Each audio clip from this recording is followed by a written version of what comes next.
Welcome to SR7TV News. Bulletin with the headlines. Parliament మఖరద్వారం వద్ద విపక్ష ఎంపీల నిరసన.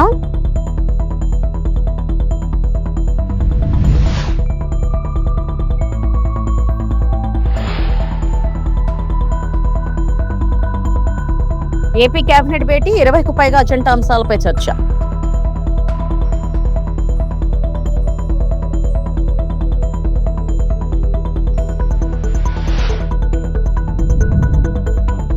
ఇంద్రకీలాద్రిపై వైభవంగా ఆషాఢసార మహోత్సవం.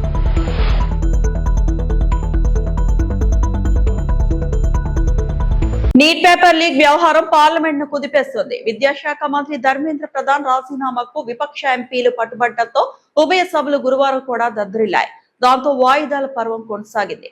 పార్లమెంట్ మకర ద్వారం వద్ద విపక్ష ఎంపీలు నిరసన చేపట్టారు. పేపర్ లీక్ కు సంబంధించి ప్లకార్డులు ప్రదర్శించి కేంద్రానికి వ్యతిరేకంగా నినాదాలు చేశారు. మరోవైపు విద్యార్థుల అంశాన్ని ప్రతిపక్షాలు రాజకీయం చేస్తున్నాయని ఎన్డీఏ కూటమి సభ్యులు కూడా నిరసన తెలిపారు.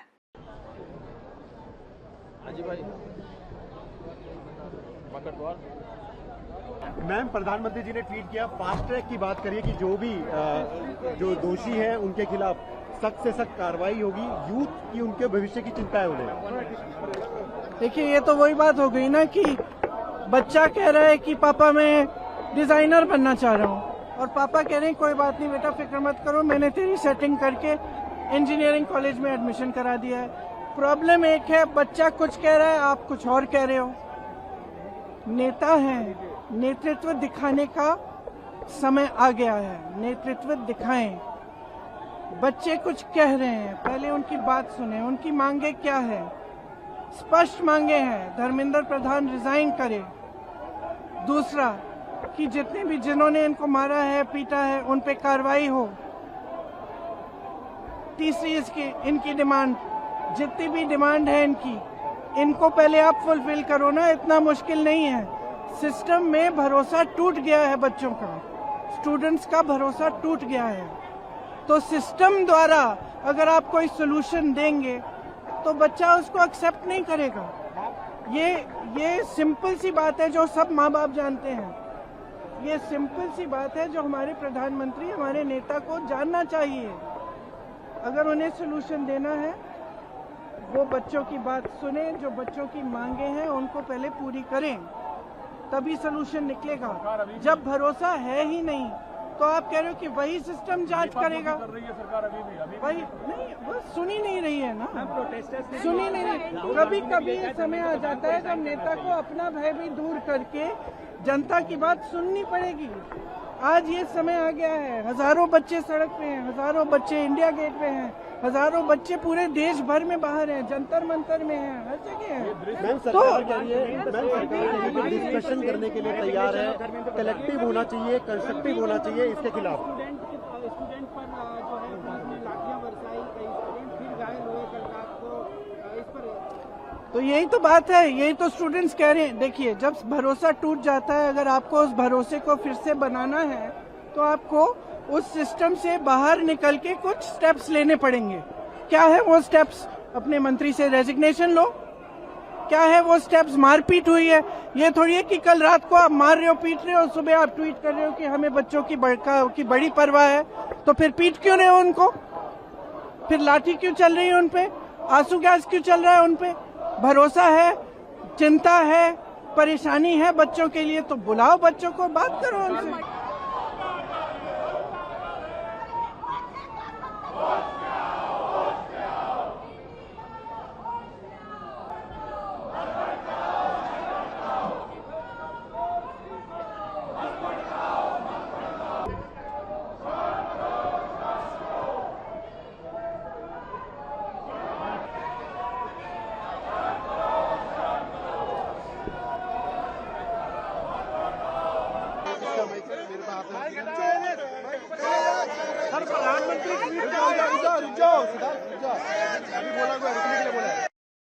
ముఖ్యమంత్రి చంద్రబాబు అధ్యక్షతన సచివాలయంలో ఏపీ మంత్రివర్గ సమావేశం జరుగుతోంది. దాదాపు 25కు పైగా అజెండా అంశాలపై ఆమోతులు చర్చించనున్నారు. రెండో దశలో 3168 ప్రభుత్వ ఉద్యోగాల భర్తీకి మంత్రివర్గం అనుమతి ఇవ్వనుంది. చేనేత కార్మికులకు నేతన్న భరోసా కింద 25,000 చొప్పున ఆర్థిక సహాయంపై కేబినెట్ చర్చించి నిర్ణయం తీసుకోనుంది. బాపట్ల జిల్లా వెదుళ్లపల్లిలో వినికిడి లోపం ఉన్న విద్యార్థుల కోసం ప్రభుత్వ డిగ్రీ కళాశాల ఏర్పాటు, శ్రీకాకుళంలో బ్రహ్మకుమారి సంస్థకు మున్సిపల్ స్థలం లీజు కొనసాగింపు, 15వ ఆర్థిక సంఘం నిధులతో అగ్నిమాపక శాఖకు వాహనాలు, పరికరాలపై మంత్రివర్గంలో చర్చించనున్నట్లు సమాచారం.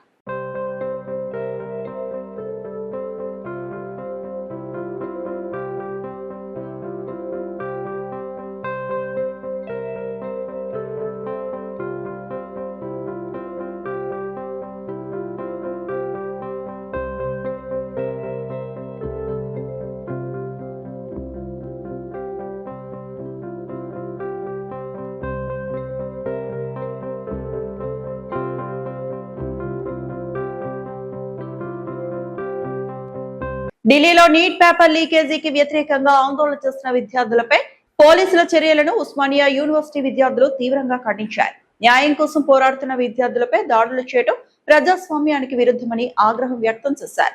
నీట్ పేపర్ లీకేజీ వంటి ఘటనలకు వ్యతిరేకంగా సామాజిక న్యాయం కోసం విద్యార్థులు పోరాడుతుంటే వారిపై దేశ ద్రోహులనే ముద్ర వేయడం బాధాకరమని ఓయూ విద్యార్థులు విమర్శించారు.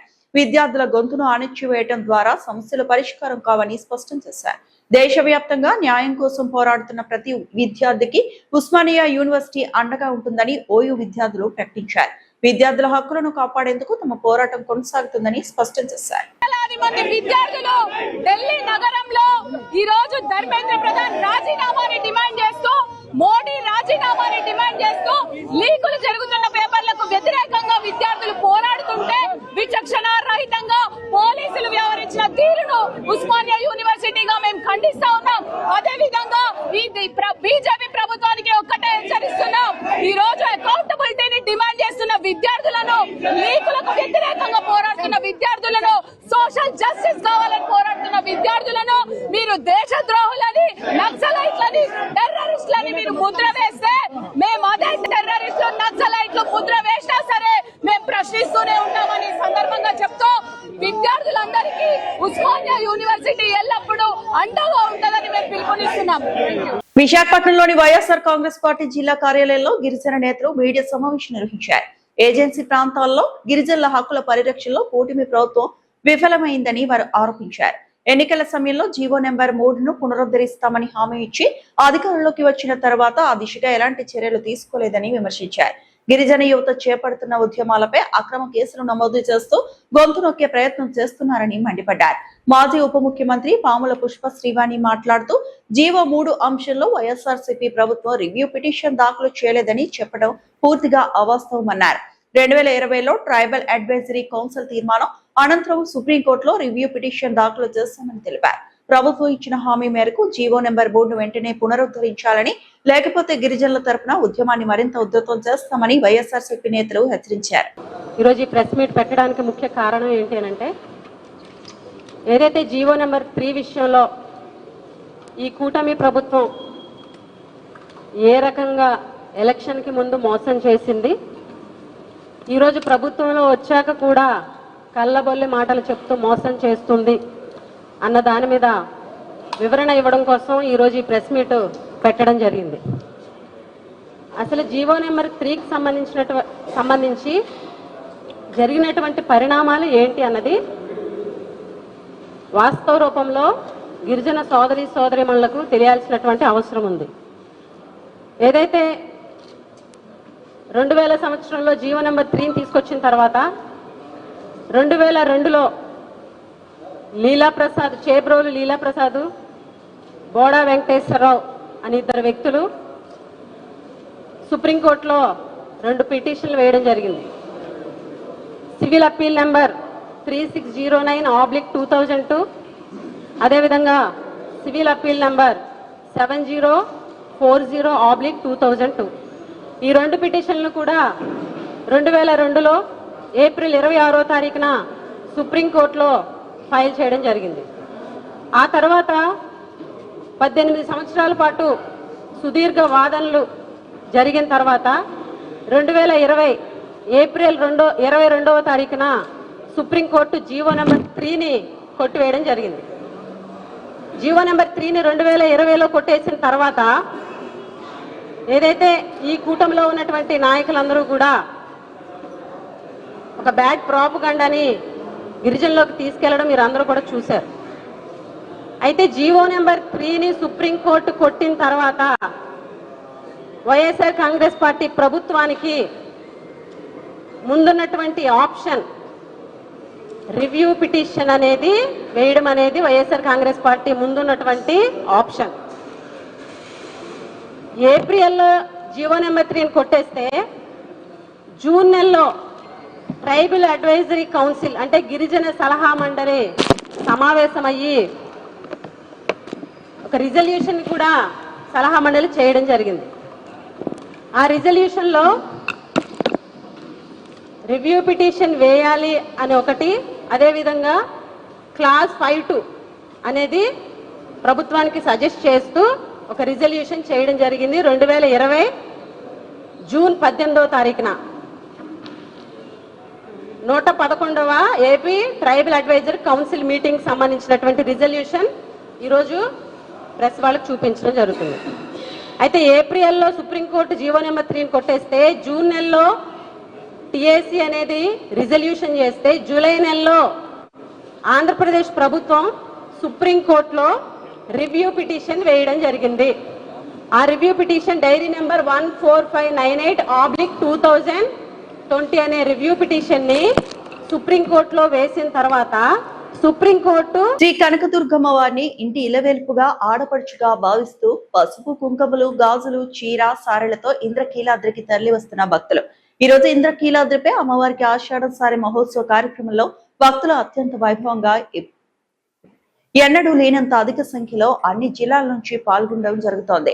భక్తులు అమ్మవారికి సారె సమర్పించడం జరిగింది. ఇంద్రకీలాద్రి భక్తులతో కన్నుల విందుగా కనపడుతోంది. ఈ రోజు విజయవాడలో శ్రీ శివ లలిత మండలి సభ్యులు డాక్టర్ రేవతి ఆధ్వర్యంలో అమ్మవారికి సారి సమర్పించడం జరిగింది. మరియు అర్బన్ జిల్లా ఆర్యవైశ్య మహిళా సంఘం నుంచి దాదాపు 300 మంది మహిళలు అమ్మవారికి సారి సమర్పించడం జరిగింది. ఈ కార్యక్రమంలో ధర్మకర్తల మండలి ఆలయ అధికారులు, ఆలయ చైర్మన్ బొర్రా రాధాకృష్ణ దగ్గరుండి వారికి సేవలు అందించడం జరిగింది. అనంతరం పూజా కార్యక్రమాలు, ప్రసాదాలు అందజేశారు. అనంతరం వారితో అన్నదాన కార్యక్రమంలో పాల్గొనడం జరిగింది.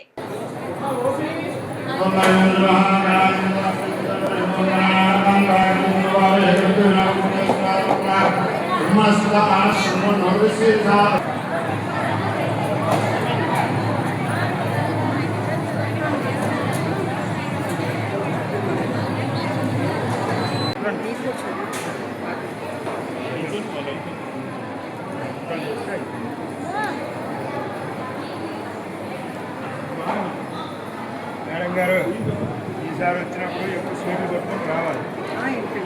ఈసారి వచ్చినప్పుడు ఎక్కువ స్వీట్లు పట్టుకొని రావాలి.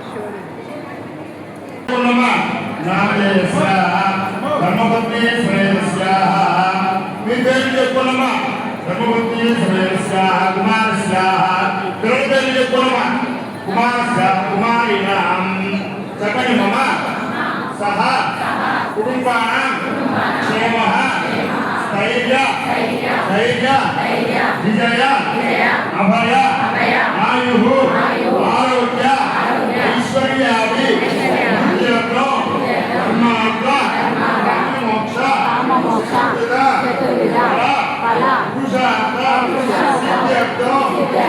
ప్రభుత్వ వైఫల్యాలను ప్రశ్నిస్తూ ప్రజా సమస్యలపై గొంతెత్తుతున్న బీసీ నాయకులు లక్ష్యంగా చేసుకుని కూటమి ప్రభుత్వం కక్ష సాధింపు చర్యలకు పాల్పడుతుందని వైఎస్ఆర్సీపీ ఎమ్మెల్సీ పార్టీ మహిళా విభాగం రాష్ట్ర అధ్యక్షురాలు వరదు కళ్యాణి మండిపడ్డారు. తన కుమారుడికి సంబంధించిన రోడ్డు ప్రమాదం కేసును అడ్డు పెట్టుకుని మాజీ మంత్రి సీదిరి అప్పలరాజును అరెస్టు చేయడం రెడ్ బుక్ రాజ్యాంగ అమలుకు రాజకీయ కక్ష సాధింపునకు పరాకాష్ట అని ధ్వజమెత్తారు. ప్రతిపక్ష నాయకుల గొంతు నొక్కేందుకు పోలీస్ వ్యవస్థను కీలుబొమ్మగా మార్చారని ఆగ్రహం వ్యక్తం చేశారు.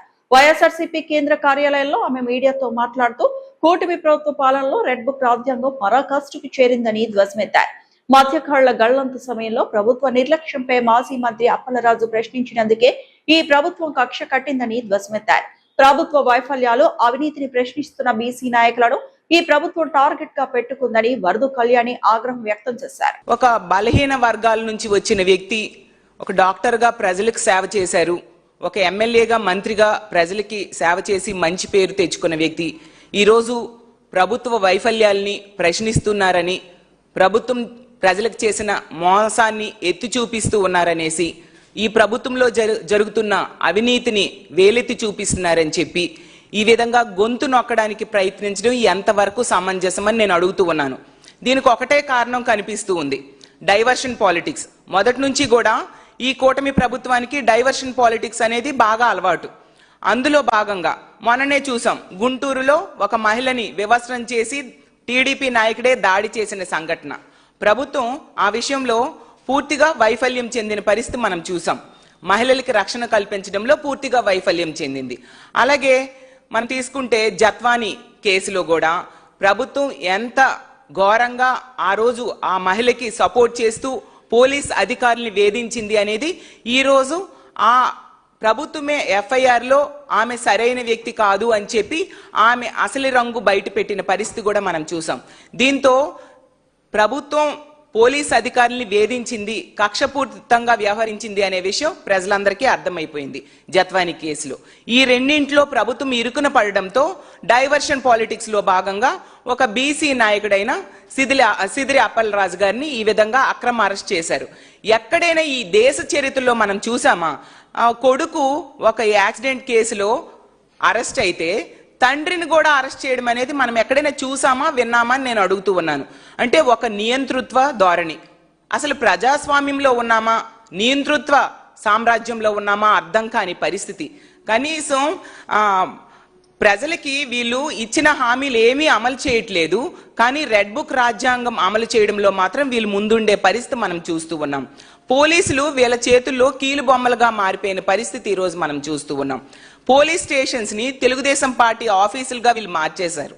పోలీస్ వ్యవస్థని టీడీపీ అనుబంధ సంస్థలుగా ఈ రోజు మార్చేసిన పరిస్థితి మనం చూస్తూ ఉన్నాం. ఎంత ఘోరంగా అక్రమ అరెస్టులు చేస్తూ ఉన్నారు. బీసీల తరపున తన గొంతు వినిపిస్తున్నారని ఈ రోజు అప్పలరాజు గారిని ఇంత అన్యాయంగా అరెస్ట్ చేశారు.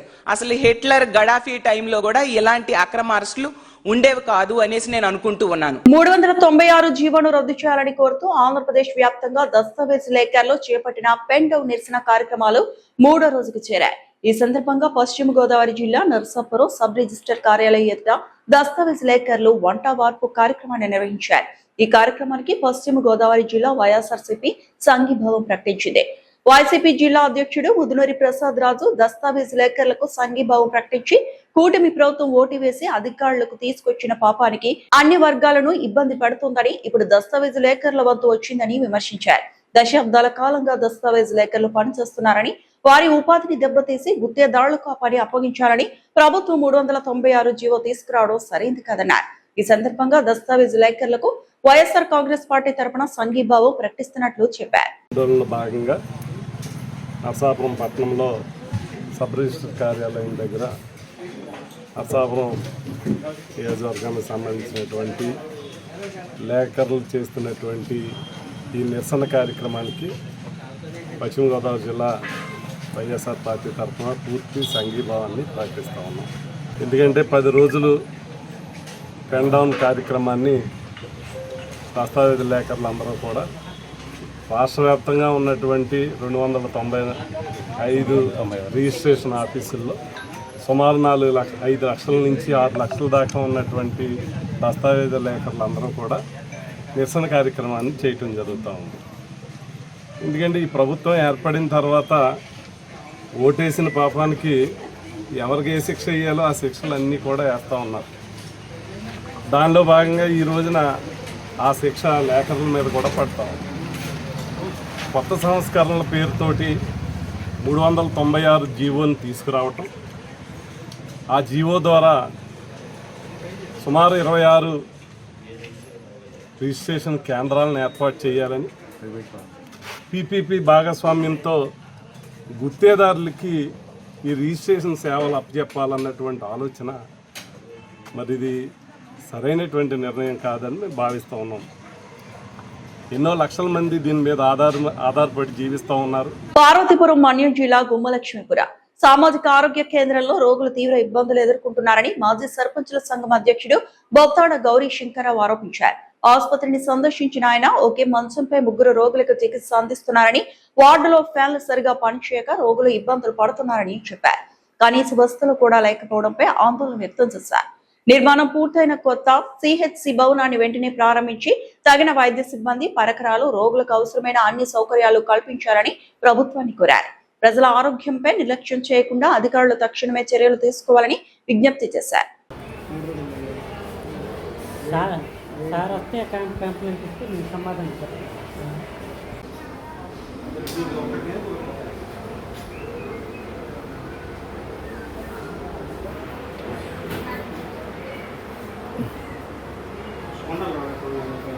నాన్న బయటికి వెళ్ళారండి. సొంతగా తెచ్చుకున్నారు ఫ్యాన్లు తెచ్చుకున్నారా? అది నేను తెచ్చు ఇది బయట నుంచి తెచ్చుకున్నా. చెప్పు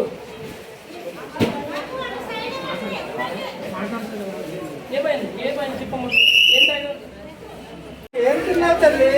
చెప్పమ్మా, ఏం తాగేవు? నువ్వు తాగకపోతే వెళ్ళిపో. కాలేజీపురం ఏది హెచ్ఎల్ పంపించేస్తాము, అక్కడికి బాగా చేస్తాను. సగటు పాపం తీసుకోవాలి, నేనేం చేస్తాను. టాబ్లెట్ తిన్నాడా? టాబ్లెట్ తిన్నాడా?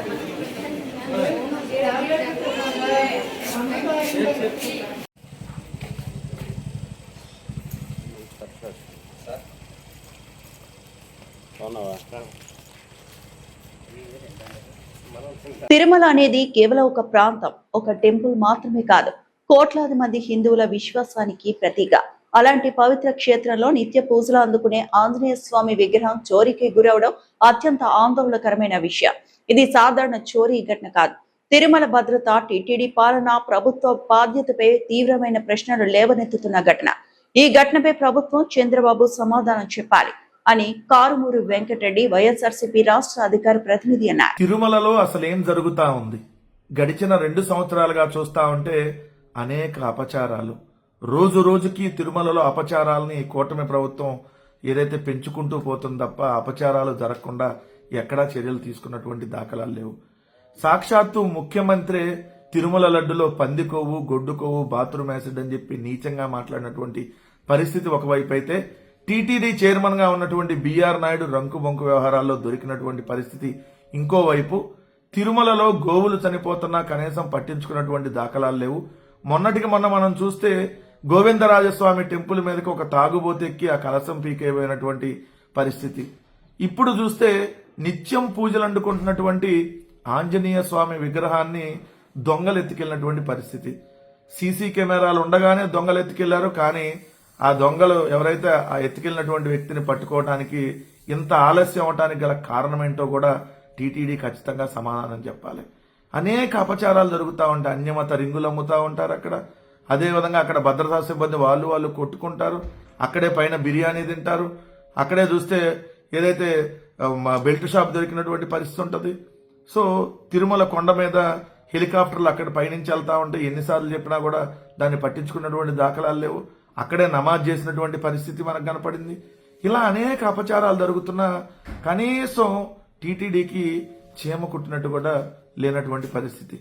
ఒక్కటైతే ఈరోజు స్పష్టంగా మీకు చెప్తా ఉన్నాం, తిరుమలని మీరేదో ఒక ప్రాంతంగానో లేదంటే తిరుమల అంటే మీరేదో ఈరోజు ఏదైతే ఒక టెంపుల్ గానో చూస్తా ఉన్నారు. ఇది చాలా తప్పు. తిరుమల అంటే 140 కోట్ల హిందువుల భక్తులకు సంబంధించినటువంటి పవిత్రమైనటువంటి స్థలం.